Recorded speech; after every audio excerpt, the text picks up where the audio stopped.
मेरे प्यारे दोस्तों, मैं तरुण सनी आप सबका स्वागत करता हूं टीएसएफ में। आज आपसे मैं एक स्पेशल सवाल पूछ रहा हूं, उसका ईमानदारी से जवाब दीजिएगा।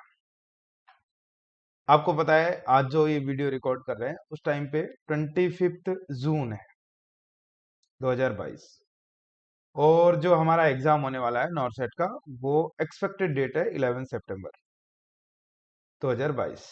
मतलब 11 सितंबर को यदि 15 मान ले कैलकुलेशन के लिए तो करीब करीब 2 महीने और 20 दिन बच रहे हैं, बोले तो 80 दिन मैक्सिमम। और 80 में से भी हम ये मान लो कि 5 दिन कम मान लो थोड़ा रेस्ट करने के या और कुछ, तो 75 डेज हमारे पास है। अब आपने उम्मीद करता हूं कि तैयारी तो की होगी।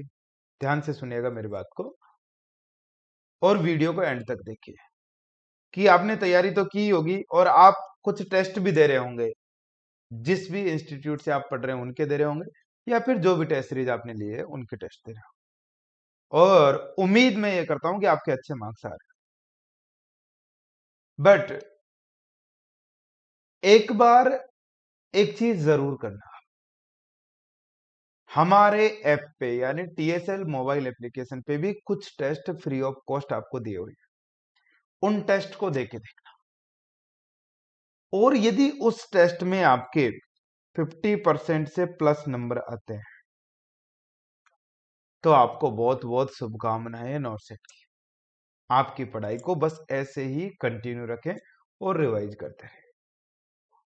और यदि आपके 50% से कम नंबर आते हैं या कोई और टेस्ट दिया है जिसमें 50% से कम नंबर आपके आ रहे हैं, जैसे अभी एसजीपीजीआई का एग्जाम दिया है उसमें भी यदि 50% से 55% से आपके कम नंबर, स्पेशली 50% से कम नंबर आते हैं, तो आप अपने आप से एक चीज पूछिए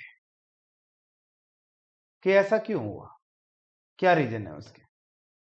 और मैं कह रहा हूं कि उस रीजन को कमेंट सेक्शन में लिख के बताइए। वीडियो को रोक दीजिए और कमेंट सेक्शन में लिख के बताइए कि क्या रीजन है उस चीज का, क्यों हुआ ऐसा। उम्मीद करता हूं कि आपने लिख लिया होगा। एक चीज और मैं आपको करने के लिए बोल रहा हूं कि लास्ट 3 दिन में आपने कुछ टारगेट डिसाइड किया होगा नोटसेट के लिए कि मैं ये सब्जेक्ट का यहां तक से कवर कर लूंगा या फिर इतने क्वेश्चन कर लूंगा या सॉन्डर्स मॉसबी के इतने क्वेश्चन कर लूंगा, कुछ तो डिसाइड किया होगा, या मेरी जो क्लास चल रही है वो कवर कर लूंगा। जो भी आपने डिसाइड किया है आप एक बार ठीक से सोचिए, वीडियो बंद करके सोच लीजिए भले ही, कि आपने क्या वो कंप्लीट किया। 3 ऑप्शन हो सकते हैं आपके पास। आपने कंप्लीट नहीं किया, ओनली प्लानिंग तक ही रहे, और आपने अधूरा कंप्लीट किया, पूरा नहीं किया, और एक आपने कि 100% मैंने वो टारगेट अचीव कर लिया। तो आपने यदि 100% वो टारगेट अचीव कर लिया तो फिर से आपको शुभकामनाएं नॉर्सेट के लिए। और यदि नहीं किया है तो इसका रीजन भी लिख दीजिए कमेंट सेक्शन कि क्यों नहीं किया है, क्या रीजन है। उम्मीद करता हूं कि आपने ये चीज कर ली होगी। अब आप देखिए, यदि आपके रीजन में जो मैं बोल रहा हूं वो रीजन है तो ध्यान से समझिएगा बात को कि टीचर ने ठीक से नहीं पढ़ाया, ठीक से नहीं पढ़ाया, मैंने लेट पढ़ाई स्टार्टिंग की, मुझे टीचर का पढ़ाया हुआ अच्छा ही नहीं लगता,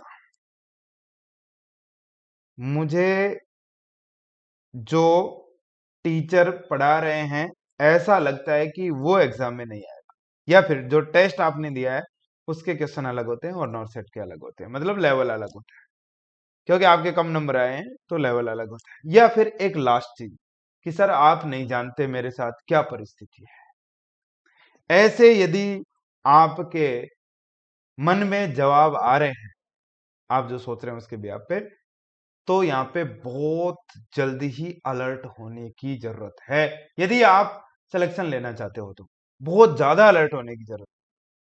परिस्थिति कुछ भी रहो, एग्जामिनर को इस चीज से कोई मतलब नहीं है। मैं आपको एक चीज बोल रहा हूं, इन सबको छोड़िए और जिम्मेदारी लेना सीखिए कि हाँ मेरी गलती थी कि मैंने मेरा टास्क कंप्लीट नहीं किया। हाँ मेरी गलती थी, मैंने जो प्लान किया था उसको मैंने कंप्लीट नहीं किया। और दोस्तों, जो आज कर रहे हैं ना उसी का रिजल्ट आने वाला है। हवा में मत रहिए, ठीक है, जंगल में बहुत सारे जानवर होते हैं जो बहुत ज्यादा चबर चबर चबर चबर बोलते रहते हैं, कोई सीरियस नहीं लेता। बट जब शेर खामोश होता है तो उसकी खामोशी ज्यादा सन्नाटा मचाती। तो ध्यान रखो, योगी बन जाओ अपने आप। बस ध्यान लगाए रखो पढ़ाई में कि हाँ ये करना है, ये करना, रोज टारगेट बनाया, उसको अचीव किया। छोटे छोटे छोटे टारगेट बनाओ, रोज अचीव करो, तब जाके नॉर्थ आपका होगा, तभी जाके दूसरे एग्जाम आपके होंगे। वैसे मैं मान भी लूं कि आपके टीचर ने ठीक नहीं पढ़ाया या आपके साथ कोई परिस्थिति रही होगी, इससे आपका ईगो सेटिस्फाई हो सकता है, एग्जाम का रिजल्ट चेंज नहीं हो सकता दोस्तों। कि मैंने तो अब तक तो पढ़ा ही नहीं, तो कोई बात नहीं, अब पढ़ ले, अब क्या हो गया, अभी भी सुबह वही दिन उग रहा है, एग्जाम होगा तब हो जाएगा, पढ़ाई तो शुरू कर ले। तो अपनी जिम्मेदारी लेना सीखिए, चाहे वो टीएसएल के स्टूडेंट हो, नॉन टीएसएल को, चाहे मैं हूं, चाहे कोई और हो, यदि आपको चेंजेस लाने हैं तो। वरना तो कोई दिक्कत नहीं है, जो चल रहा है वैसे चलने दीजिए, जैसे रिजल्ट आ रहे हैं वैसे आगे भी आते रहेंगे। चेंज करोगे तो रिजल्ट भी आपके चेंज होंगे। उम्मीद करता हूं कि मेरी बात समझ में आई होगी। और भी कोई आपकी समस्या है तो आप कमेंट सेक्शन में जरूर बताएं, मैं उसके लिए वीडियो बनाऊंगा। आज के लिए इतना ही, थैंक यू सो मच। जय हिंद, जय भारत।